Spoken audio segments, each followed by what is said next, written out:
Hi అండి, welcome to my channel. గోధుమ పిండితో ఎన్ని వెరైటీస్ చేసినా ఒక్కో వెరైటీకి ఒక్కో టేస్ట్ అయితే ఖచ్చితంగా ఉంటుంది.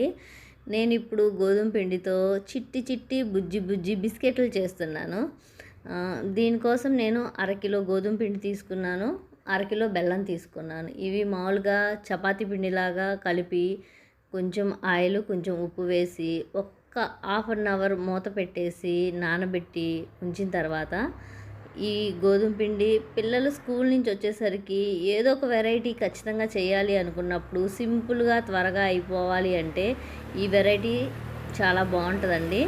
నేను ఒక చపాతీలాగా చేసుకొని పెద్ద చపాతీలాగా చేసుకొని ఒక చాకు తీసుకొని వాటిని చిన్న చిన్న బిస్కెట్లాగా కట్ చేసి ఒక ప్లేట్లో ఉంచిన తర్వాత అవి ఆయిల్లో ఫ్రై చేసుకొని పక్కన పెట్టుకోవాలి.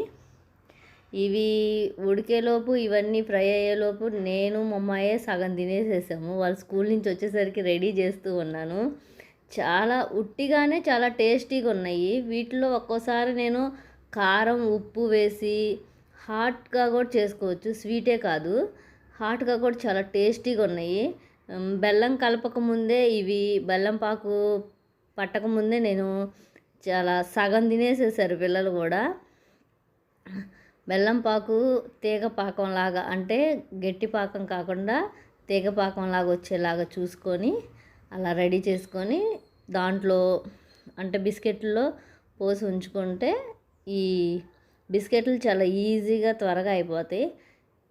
చాలా టేస్టీగా కూడా ఉన్నాయి, సింపుల్గా కూడా ఉన్నాయి చేసుకోవడానికి.